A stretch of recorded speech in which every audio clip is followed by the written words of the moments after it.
Well, hey, good morning, good afternoon, good evening, wherever you may be. Thank you for tuning in to Locker Talk, where you hear about NFL stars of tomorrow today. I'm your host, Barry Bonds, founder and CEO of Locker-Report.com. And you guys, please go to the site, check the site out where you see some good NFL content that you will not see anywhere else, I guarantee it. Follow me on all my social handles on Twitter at Locker_Report. On Instagram, Locker Report 100 All Small Cats, and also Locker Talk 100 All Small Cats. Follow me on Facebook at LockerReport.com and also the Locker Talk Podcast. That's on Facebook. And of course, guys, you know the drill. Hey, bro, come on now, dog.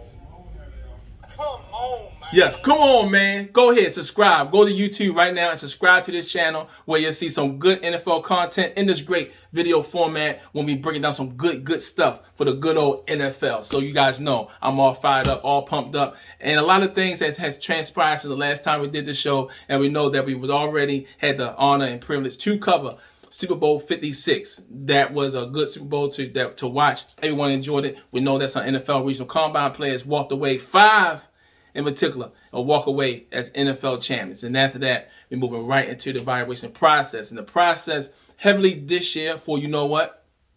Yes, the HBCU platform. Now, the HBCU platform is definitely, and I would say it's best our season for us evaluation since decades. The HBCU process is definitely being looked at and being focused on heavily. Now, just to give you a heads up, we all already know about the HBCU Combine, which had happened in late January. That was a good workout. We had the privilege of being there. And then just this past weekend, we had the HBCU Legacy Bowl, the first annual Legacy Bowl for All-Stars. The All-Stars, the best collection of HBCU players for the 2022 season. I would say the draft eligible season. So this was definitely a good year for the HBCU process. And I would say, due to the Legacy Bowl, I definitely want to give a shout out to all the handlers who handle the HBCU Legacy Bowl. I tell you, first class, all throughout the whole entire weekly process. I mean, they really treated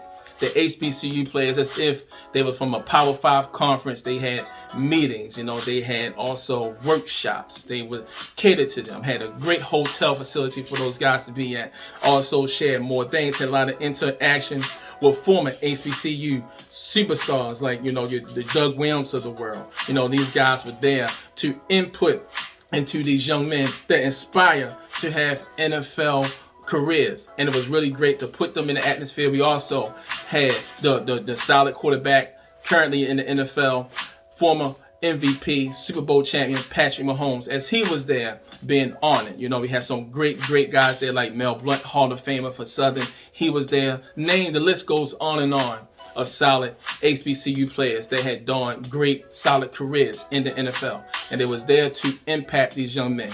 This Legacy Bowl can be a very important process of the evaluation for HBCU players for many years to come. But before we get into that part, we're going to talk about some players that actually performed, some of the players that did stand out in this matchup. Now, I will have to say this. Now, I kind of felt like a deer in headlights with this one particular player from Tyrone University. Talking about quarterback Bryce Witt. Now, Bryce Witt, Tyrone is not an HBCU school. However, the school plays in the CIAA, a conference that's built off of HBCU schools. And because of that, going through the evaluation process, this young man definitely flew under the radar for me while I was evaluating HBCU players. And I completely did not recognize this young man's talent. And I tell you, this young man, I was so happy to see him perform at the Legacy Bowl the way he did. And when we look at Mr. Witt, this young man definitely had the talent. He had the size. He had the strong arm. He made great decisions while he's on the field. You see a big run in this game. But what stood out the most was that how he went through his progressions, how he took what was given, threw the ball underneath, did not try to play big ball, try to go and stretch out for big plays that was not there. He took what was given to him, executed very well. And then when I started to evaluate this young man's skill set, for me, yes, it was a surprise. I admit that because I did not monitor him. However, this young man have a strong following, and many people really believe that he is NFL caliber player. This young man definitely had the tools that definitely catch a team's eye, definitely catch a team's view to say, let's bring him into camp. One of the things with this process is this HBCU Legacy Bowl, it actually opened up doors for players like him that may have slipped through the cracks to get in front of the scouts, play against players on a higher caliber compared to what he's used to while he was in school. When you look at his film, you see a lot of times plays break down. He had to make a lot of plays with his legs. It's not because, he don't know the system or he's afraid. No, it's just that the offensive line was not that good. So he had to make some plays on his legs. But that's not a detriment to him nor the school. It's always a progression when you have old linemen that come in different each year, trying to find out different parts. They had an offensive lineman named Tyrone Bond who was really good a year ago. Players like that who will be absent from the program, then you bring in young guys. And so it takes a long time for an offensive line, especially young players, to come in a season to actually have that continuity they need to help protect their quarterback. But with his skill set, he still made things happen. Juwan still finished with a 7-3 record. A lot to do with what this young man was able to do, showing what he's had the poise, he had the skill set, he had everything between the ears that an NFL quarterback definitely would need. I really believe that with this Legacy Bowl, it really helped him get into a situation where teams want to have to look out for him on this pro. Man, watch out for this young man. I'm telling you, this young man has something. I'm looking forward to seeing what's going to happen with his pro day, and I'm definitely going to be watching out to hear his name during, before, or maybe most likely after the 2022 NFL Draft. Looking forward to seeing someone having this young man come into that camp, and also and with some passes that he had hooked up with wide receiver from Southern, Marquise McClain. Marquise McClain has been solid all through this process of evaluation. From the very beginning, from his HBCU Combine to this game, Marquise was making all kinds of great catches. I mean, good catches, strong hands. Even sometimes the ball was behind him, he still went out and made those tough catches. A really strong, solid young man. I really believe that he's one of the very few guys that I will not be surprised to hear his name called during the draft, but he's definitely going to make someone's team. I put my name on this young man. I definitely looking forward to seeing him making some kind of roster, whether practice squad or some team's roster. He has all the tools to be an NFL caliber wide receiver. And then we look also in that game now. When we look at this game, we recognize that Antoine Kyler from Florida State, from Florida A&M, who actually wound up becoming the defensive player of the game, made a lot of tackles in this game. But some of the things that stand out in this game that will not register with the numbers. And I'm going to talk about Joshua Flowers, defensive back, cornerback from Winston-Salem. One of the things that he was able to do in this game, he was able to lock down his receiving opponents. He was able to help take a portion of the side of the field away because he was not targeted against as much. He did have one pass that was completed against him in that matchup, but for the most part, his defensive prowess actually stood out of how he was able to take out the receivers in that game, shutting down at least one side of the field. That will not show up in your stats, but watching that game closely, Flowers definitely had an impactful game. But perhaps the most impactful defensive player in that game was Norfolk State's very own Desean Dixon. Now, Desean Dixon, the reason why Team Robinson really did not get off in a good start far as with their quarterbacks, because Dixon was always creating havoc in that game. Did not have a lot of tackles, but he was very disruptive in that game. He was that dude defensively, how every snap he was always pretty much in the backfield. That young man is definitely an NFL caliber player. Definitely watch out for Mr. Dixon coming from Norfolk State, and also his teammate Chris Myers. He had himself a solid game as well. But Dixon, definitely keep your eyes out for that young man. Now then we have Evan DeLay La Rosa from Forestville State. He had a solid game. I would say with Team Gaither, they actually had some solid defensive backs in that game, and they stood out. Defensive backs are second in the NFL amongst the 30 HBCU players that are currently in the league with 7, followed behind offensive linemen with 9. So defensive backs is one of those plays on one of those positions that a team cannot get enough of. I think that the defensive back core for Team Gaither was definitely had a solid game in that Legacy Bowl. And then when you look at running back Jermaine Martin from North Carolina A&T, he got the tough yards in that game, and then he started to get stronger and stronger as the game had commenced. So these are some of the guys that had definitely stood out. And then also definitely want to give a shout out to Juwan Paz from Prairie View A&M. He was the only one that executed a touchdown drive in that game, and he actually used his legs a lot in this matchup, something that, you know, that he will use if necessary, knowing that he have a strong arm. He threw the ball with velocity, but the best part about it, he made some good decision making in that matchup, which helped lead them to their only touchdown of the game. Now, before we get off this game, I definitely have to talk about Aqeel Glass, quarterback from Alabama A&M. Now, this young man coming in, everyone wanted to see what this young man was going to do and was he going to live up to the hype, because he came in as the best quarterback from the HBCU platform. When you look at the game, he did not have a lot of completions. That was not because of him. I'm there, I'm watching the game, and I'm watching that Glass. Every pass that he threw in that game, for the most part, were NFL quality passes. It's just that the receivers did not match up to his skill set to get those completions made in that game. Glass made the right throws, went through his progressions. It was not necessarily that he was having a bad game. It's just a collective of talent around him, and also knowing that Dixon and Myers, some of the guys getting into the backfield, which made it also a little challenging, but that was not the main thing.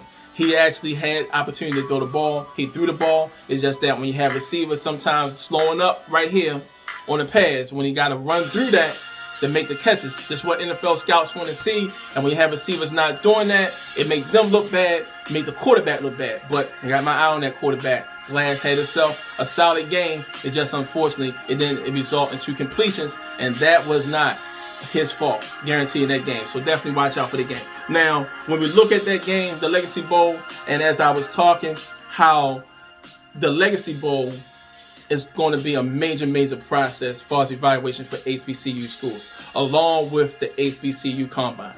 So, knowing that most HBCUs do not have a pro day, this is huge. This is really huge. I'm really excited for the HBCU process and knowing what was put in place. However, it just cannot stop there. Everyone on the outside, and this is a message to all your HBCU programs out there. Listen, just because we had the Legacy Bowl, we had the HBCU Combine, that does not mean that you do not put money into your players. You have to invest into the facilities. You have to give these young men the opportunity to grow and advance their game so that the dream of getting to the NFL won't appear to be impossible. You can no longer keep living off the past of the great HBCU players that went through the NFL and went to the Hall of Fame. You can't keep living off the great coaches, Hall of Fame coaches like, the Deion Sanders of the world, and your Eddie Georges of the world, your Hugh Jacksons of the world. You cannot just live off that. They're Tyrone Wheatleys. All these great NFL former players that are now coaching in the HBCU rankings just can't live off of their name. You, institutions, have to put in, build better facilities, give these guys better fields, give them the right nourishment they need. They need to progress. Start paying everybody on your staff. When you look at these power schools, they have about 30 different coaches. They all getting paid. Stop just using off the pride of the school or because someone had went to the school and they want to give back. No, put some money in their pocket. Make these commitments to these coaches. Live up to these commitments so that the platform itself can get better. When the play on the field gets better, once the HBCU platform gets better on the field, when that play gets better, then it won't seem like it's so daunting for them when they go up against Power 5 schools, when they have to go up against them during their combines or if they get onto the field of competition. So you guys, make sure you pump into it so that these programs, these new processes of evaluation, the HBCU Combine and the Legacy Bowl, that it'll be a benefit and it's not just one-sided. So make sure you guys put into these programs. And now another thing we're going to talk about, it's not talking about the Legacy Bowl. We're going to move that and we're going to bring this other logo in, talking about the HBCU players. Just another thing, talking about the process with these spring leagues, with the USFL having their first draft this week. Solid thing about this, 13 HBCU players were drafted. Now, one of the things that was really cool that stood out was that Solomon Wise from Alcorn State, he recently just came through the HBCU Combine and he got drafted in the 31st round by the Philadelphia Stars with their 7th pick in that round. So he has made it in the transition. Did not have to wait for the NFL draft, although this is a platform where players will use to be able to help boost their opportunity to put more film on the tape, to better their game, to get to the NFL. Amongst those 13 players, we had several players that had already spent some time in the NFL, like wide receiver Chad Williams from Grambling State. And then you had Tyrone Bond, who was with the Ravens for a period of time. He got drafted in that process. Brian Mills, who was just in the NFL, was a rookie this past season from North Carolina Central. He was drafted in this process. All these guys are going to use this opportunity to better strengthen their game so that when NFL training camp comes up, and if they had themselves a good, solid run through the USFL, these guys will have an opportunity to say, hey, look, we can play, we got much better, give us another opportunity to play on the highest level of football. Thank you everyone for joining for Locker Talk Podcast. We're here about NFL starts tomorrow today. I'm your host, Barry Barnes, founder and CEO of Locker-Report.com. You guys go to the site, check the site out where you see some good NFL content that you will not see anywhere, I guarantee it. Follow me on all my social handles on Twitter at Locker_reports. On Instagram, LockerReport100, all small caps, and also Locker Talk 100, all small caps. Follow me on Facebook, LockerReport.com, and Locker Talk Podcast. And of course, yeah, the numbers are increasing, but I'm still going to give y'all guys this look. Until you guys found it. Go to the site. Go to YouTube. Subscribe to the site. Subscribe to this channel, Locker Talk Podcast, and be a part of this great movement of NFL knowledge that when you get that notification that you guys can just jump on and like, haha, I'm on top of what's going on. Make sure you guys stay locked in. Got some good NFL news coming to you. HBCU and other small schools. This is the process evaluation, folks. Let's try to get some of these young guys into the NFL. Let's go. Let's get it. I'm excited. Woo!